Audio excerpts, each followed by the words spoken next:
Halo sanak, kali ini saya akan berbagi cerita dewasa. Jadi buat kalian khususnya para pendengar jangan lupa pakai headset. Takutnya kedengeran tetangga sebelah. Oke lah langsung saja kita masuk ke cerita. Cerita dimulai ketika aku baru saja pindah keluar kota. Mau tidak mau aku juga harus pindah sekolah. Saat hari pertama kali tinggal di sana, aku merasa kehilangan akal dan pikiranku. Di sana aku tidak memiliki siapa-siapa. Teman, sahabat, apalagi pacar pun tidak punya. Yang kupunya hanyalah kontol yang berayun-ayun di bawah selangkanganku. Hari pertama sekolah, aku duduk paling depan. Tepatnya di belakang tempat guru duduk. Semua siswa di sana biasa-biasa saja ketika aku melangkahkan kakiku untuk memperkenalkan diri. Saat aku mencoba memperkenalkan diri, semua tubuhku gemetaran, sampai kontol saya yang awalnya berdiri saat itu lemas tak bertulang. Singkat cerita, aku pun duduk kembali di bangku yang penuh dengan rayap. Kebetulan, saat itu aku duduk berdua bersama ketua kelasku. Sebut saja namanya Joni. Joni adalah pria pendiam, namun memiliki IQ yang tinggi. Setiap jam pelajaran dia selalu di atas genteng, karena saking tingginya IQ Joni. Sepulang sekolah, aku diajak Joni karena rumah kami cukup berdekatan. Ketika itu kami menaiki Lamborghini milik bapaknya Joni. Singkat cerita, kami pun sampai. Karena saya hanyalah orang berada, saat itu terkagum-kagum melihat kemewahan rumah miliknya Joni. Di mana rumahnya Joni bagaikan di film-film sinetron, ku menangis. Rumahnya yang sangat besar, berlantai emas, berdinding baja, dan berkawat gigi. Ketika itu kami duduk bersantai di ruang tamu, mengobrol layaknya seperti sahabat lama yang telah lama tak bertemu. Perbincangan saat itu sangatlah menarik. Kami berdua membahas situs-situs browser.com. Joni pengetahuannya ternyata lah sangat luas. Semua negara sudah ia tonton, kecuali dari negara India. Setelah cukup lama kami berbincang, akhirnya saya memutuskan untuk balik ke rumah. Karena saya orang kampung, sopan santun yang saya utamakan. Saat itu saya mencoba meminta izin kepada Joni untuk berpamitan dengan orang tuanya. Akhirnya saya pun bertemu langsung dengan ibunya Joni. Sementara bapaknya Joni kebetulan sedang berada di luar kota untuk beberapa minggu ini. Apalah daya, saya hanyalah seorang anak kampung yang baru pertama kali melihat gadis kota. Namanya juga gadis kota, ya tentu dari segi perawatan jauh lebih baik dibandingkan orang kampung. Meskipun ibunya Joni sudah berumur 40 tahun, tetapi dari segi fisik masih bisa bersaing dengan gadis umur 20 tahunan. Kulit yang putih mulus, seksi, dan aduhai. Beber merah marona, hidung mancung bagaikan orang Pakistan. Dan aroma nafasnya bau permen relaksa. Membuat kontol ini tak bisa lagi untuk dikondisikan. John, sabar John. Saat aku mau izin pulang, ibunya Joni meminta nomor ponselku. Dengan alasan untuk mengabarkan kegiatan Joni saat berada di sekolah.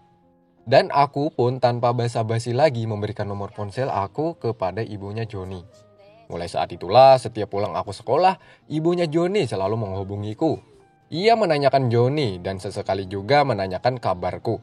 Terkadang kami berdua terlarut dalam ke dunia yang panas. Saat itu aku mencoba melawan untuk tidak terbawa suasana saat itu.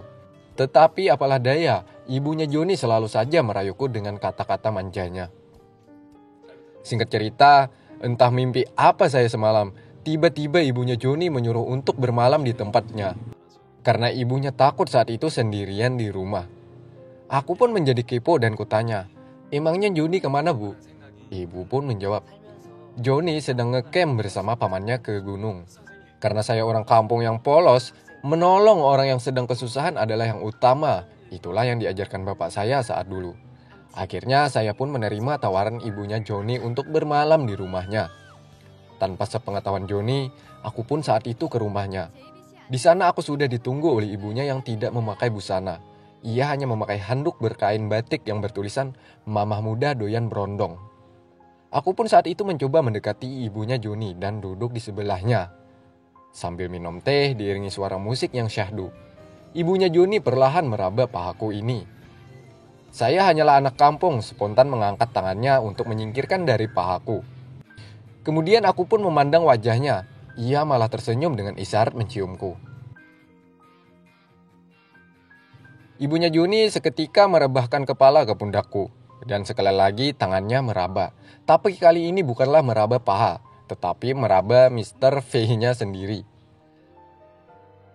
Saya yang melihat kejadian itu membuat kontol ini berdiri seketika dan mengenai pinggang ibunya Joni.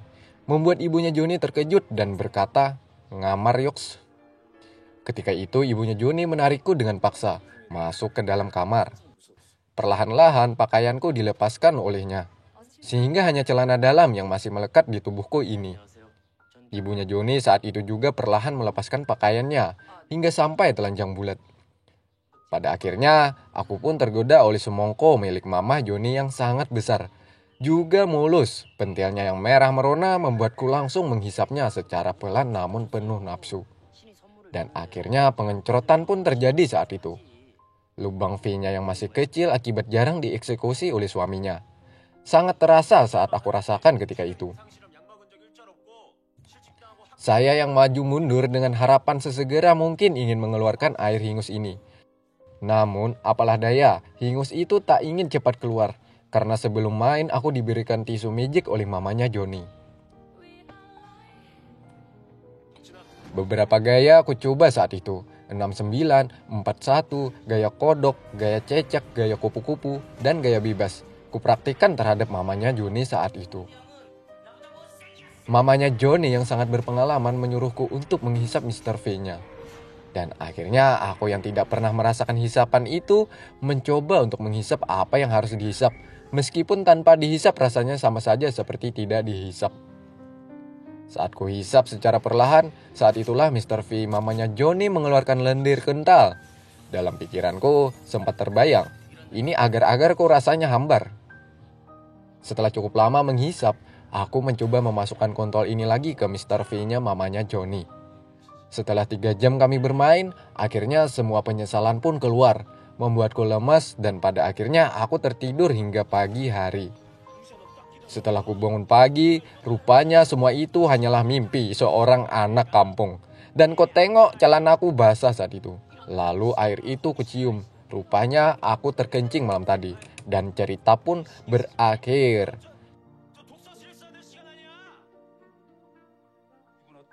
Cerit-cerot.